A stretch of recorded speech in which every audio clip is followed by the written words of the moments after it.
Next topic जो आ जाता है दैट इज लिबरलिज्म। अब हमने अभी तक सारी स्टोरी लाइंस पढ़ी है, जैसे नेपोलियन, मतलब पहले स्टार्टिंग में फ्रेंच रेवोल्यूशन हुआ, फिर उसके बाद नेपोलियन जी आए, फिर अभी हम देखेंगे कि ट्रीटी ऑफ वियना में वो चले गए। लेकिन अभी हमने क्या पढ़ा? नेशनलिज्म। एक जैसे लोग एक साथ रहेंगे, एक जैसे लोग एक साथ रहेंगे, जिनका कॉमन ट्रेडिशन है, कल्चर है, पास्ट है ना, वो एक साथ रहेंगे।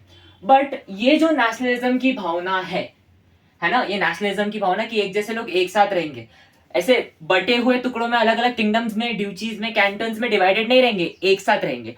तो ये नेशनलिज्म की जो आइडियोलॉजी है that was closely linked with the ideology of liberalism. अब भैया लिबरलिज्म क्या होता है? तो देखो यार, इस लिबरलिज्म से इज्म विज्म हटा दो, तो liberalism is derived from the word Libre. Libre एक लैटिन वर्ड होता है और इस लिबर का मतलब होता है फ्री, है ना, इस लिबर का मतलब होता है फ्री। तो देखो यार, जैसे अगर मैं, तुम्हारे क्लास में 10 स्टूडेंट्स हैं, तो it won't be a surprise for me अगर मैं 10 स्टूडेंट से पूछूं उनका फेवरेट स्पोर्ट क्या है और मुझे 10 अलग आंसर मिल जाए। कोई बोलेगा बैडमिंटन, क्रिकेट, फुटबॉल, कोई बोलेगा बास्केटबॉल, कोई बोलेगा टेनिस, है ना। तो जैसे जैसे लोगों के, मतलब मेरा मेरा जो क्वेश्चन था, what is your favourite sport, इस क्वेश्चन के लिए अलग अलग लोगों के अलग अलग परसेप्शंस है, पर्सपेक्टिव्स है। सिमिलरली अगर हम बात करें इस लिबरलिज्म की, तो इस लिबरलिज्म के भी ना अलग अलग एस्पेक्ट्स, अलग अलग पर्सपेक्टिव्स होते हैं, डिपेंडिंग अपॉन आप किससे पूछ रहे हो। तो जैसे for new middle class people, देखो एरिस्टोक्रेसी मिडिल क्लास का डिफरेंशिएशन हमने अभी पढ़ा, वर्किंग क्लास जिसमें थी, है ना, प्रोफेशनल्स हो गए, इंडस्ट्रियलिस्ट हो गए। तो ये जो प्रोफेशन है, मतलब ये जो मिडिल क्लास है ना, so for new middle class freedom, मतलब ये लिबरलिज्म का मतलब था freedom of individual and equality before law. सारे लोगों में समान उनको फ्रीडम होना चाहिए, ठीक है, आजादी समान तरीके से होनी चाहिए। फ्रीडम ऑफ इंडिविजुअल, कोई इनको ऐसे नहीं कि उनको आ रहा है और उनकी आजादी छीन के चले जा रहे हैं, no. And equality before law, जैसे फ्यूडल सिस्टम में वही ना कि जो फर्स्ट एंड सेकंड स्टेट थे उनको ज्यादा ही वैल्यू दे दी थी, और इनको जो थर्ड स्टेट वाले थे उनको डिस्क्रिमिनेट किया था। सो लॉ के नजरिए से सारे लोग इक्वल हो, ये था फॉर न्यू मिडिल क्लास, मतलब इन न्यू मिडिल क्लास लोगों के लिए लिबरलिज्म का मतलब। अगली चीज आ जाती है पॉलिटिकल लिबरलिज्म। पॉलिटिकल एस्पेक्ट्स में लिबरलिज्म का मतलब क्या था? So it meant government by consent. Government by consent, एक बार ना मुझे किसी ने पूछा था व्हाट्स कंसेंट, सो फिर मैंने उसे बहुत क्यूटली बताया था कि कंसेंट का मतलब होता है परमिशन, यानी इजाजत, कैसे लिखते हैं, इजाजत। सो कंसेंट का मतलब होता है इजाजत। सो वही है कि जो लोग एक कंट्री बनाते हैं, ठीक है, दे विल डिसाइड कि उनको कौन सा इंडिविजुअल या कौन से ग्रुप ऑफ इंडिविजुअल्स उन्हें गवर्न करेंगे। सो पॉलिटिकल लिबरलिज्म का मतलब आप जो गवर्नमेंट बना रहे हो, जो गवर्न करेंगे, ठीक है, जो एडमिनिस्ट्रेशन करेंगे, जो लॉज बनाएंगे, वो लोगों के परमिशन से, कंसेंट से, इजाजत से बनाएंगे। अब फ्रेंच रेवोल्यूशन से लिबरलिज्म का मतलब क्या लेने जाने लगा? तो जो फ्रेंच रेवोल्यूशन के टाइम पे फ्रांस वगैरह के लोग थे, तो एक कॉमन परसेप्शन आ गया था कि लिबरलिज्म का मतलब होता है, liberalism stood for end of autocracy. अब ये जो आप, अब पता है कि आप हिस्ट्री जब पढ़ोगे ना, तो कुछ चीजें हैं जो आप बार बार रेकरिंगली सुनोगे, जैसे एब्सोल्यूटिस्ट इंस्टीट्यूशंस, ऑटोक्रेसी और डेस्पोटिक पावर। मतलब इनका वही होता है, अपना का मंदा भाड़ में जाए जनता।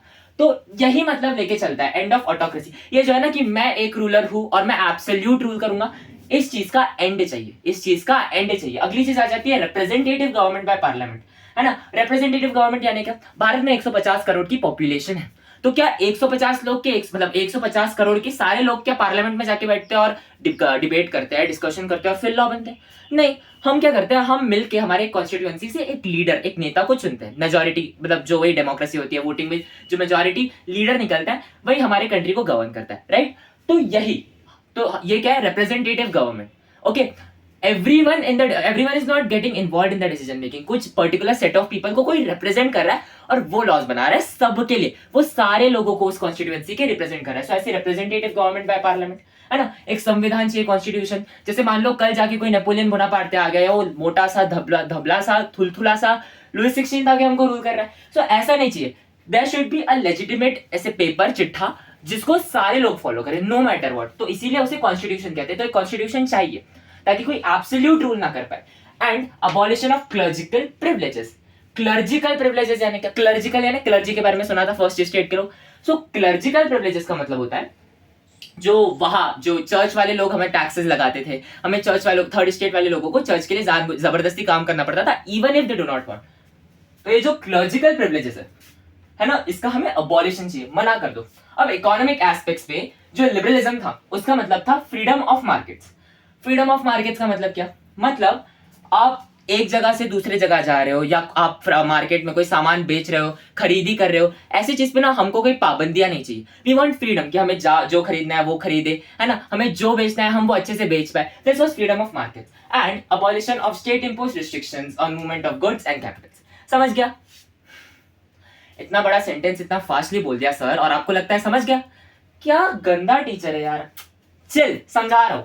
अब होता क्या है कि जब इतना बड़ा सेंटेंस आ जाता है ना, तो अगर तुम्हें नहीं समझ रहा तो उसे तोड़ो एंड फिर मतलब समझो। पढ़ते abolition of state imposed restrictions, है ना, मतलब आपको जो गवर्न कर रहा है, ठीक है, इंडिया की गवर्नमेंट अगर हमें रूल कर रही है तो हम उसे कहेंगे द स्टेट इज रूलिंग अस, ठीक है। सो इसे स्टेट कहते हैं। सो जो स्टेट ने, यानी जो हमें गवर्न कर रहा है, उस स्टेट ने अगर हम पे कुछ रिस्ट्रिक्शंस लगाए, इंपोज रिस्ट्रिक्शंस, किस पे रिस्ट्रिक्शंस लगाए हैं? Movement on goods and Capitals. Goods यानी वही सामान, जैसे ये ब्लैंकेट हो गया, है ना, इट इज अ गुड। ये पिलो हो गया, इट इज अ गुड। हाँ, मैं मेरे बेडरूम में रिकॉर्डिंग करता हूँ।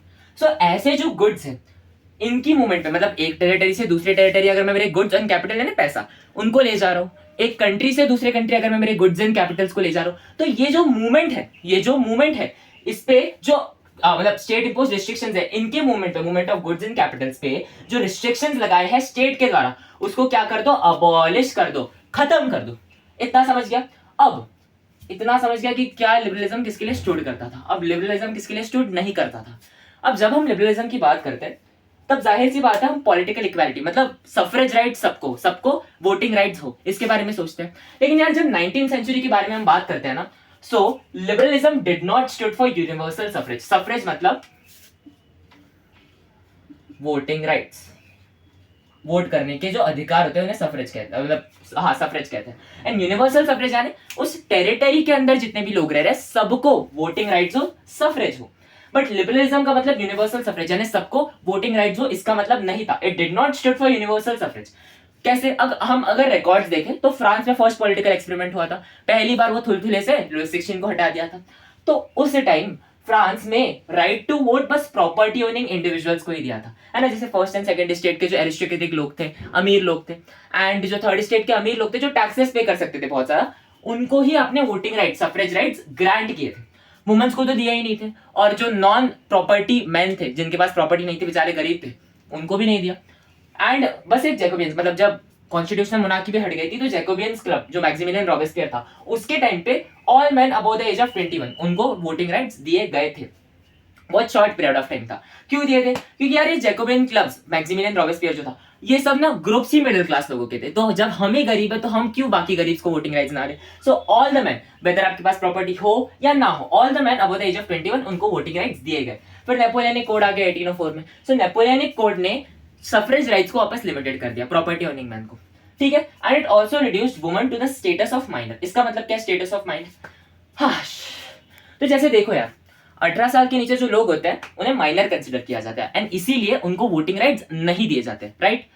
तो on the same note, women's, मतलब क्यों उन्हें वोटिंग राइट्स नहीं दिए जाते? वो छोटे हैं, बच्चे हैं, इनकेपेबल है वो वोट देने के, वो क्या सरकार चुनेंगे, है ना। तो वैसे ही वुमेन्स को समझा जाता है कि ये भी इनकेपेबल है वोट करने के, ये क्या वोट देंगे, ये क्या सरकार चुनेंगे, इनको खुद तो अकल नहीं होती। So they were reduced to the status of minor, they are incapable of voting and subjects of husbands and fathers. देखो यार, एक होता है सब्जेक्ट और एक होता है सिटीजन, ठीक है। We are citizen, we have equal rights. Government हम पर कुछ भी नहीं कर सकता। मतलब वो हमारे कुछ फंडामेंटल राइट्स होते हैं, गवर्नमेंट को उसके अकॉर्डिंग ही काम करना है। No one can violate us from a fundamental rights. But ये सिटीजन्स के पास होता है। जैसे हिटलर के अंदर जो ज्यूज थे, वो सब्जेक्ट्स, कभी भी उन्हें ले जाते थे, उठा देते थे, डिसइंफेक्शन सेंटर्स में होलोकॉस्ट के टाइम पे ले जाते थे, खुश मार देते थे। तो क्या उनके पास कोई राइट्स थे? नहीं थे, they were subjects. So similarly womens were also subjects of husbands and fathers. Womens के कंसेंट मैंने पहला दिया, इजाजत, वुमेन्स के इजाजत के भी नहीं उनकी शादी करा दी जाती थी, है ना।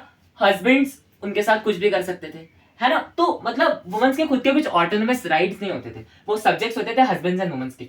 तो ये था लिबरलिज्म का पार्ट। 5 मार्क का है तो सारी चीजें लिखना। ऐसा हो सकता है कि टुकड़ों में पूछ ले, यानी न्यू मिडिल क्लास के लिए लिबरलिज्म का मतलब क्या था, पॉलिटिकल एस्पेक्ट्स में लिबरलिज्म का मतलब क्या था, इकोनॉमिक फ्रंट पे लिबरलिज्म का मतलब क्या था, ऐसे कुछ क्वेश्चंस बन सकते हैं।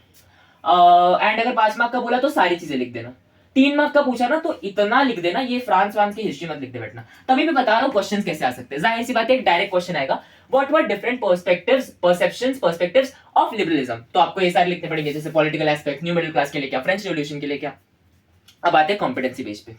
सो Arjun is preparing for a debate about liberalism of modern societies. Modern societies में लिबरलिज्म, आज के हमारे जमाने में लिबरलिज्म कैसे होता है उसके बारे में बात कर रहा है। बट जाहिर सी बात है, अगर हमें प्री अंडरस्टैंडिंग हो कि लिबरलिज्म पहले कैसा था, तो हम जाहिर सी बात है एक अच्छा आर्ग्यूमेंट प्रेजेंट कर सकते हैं।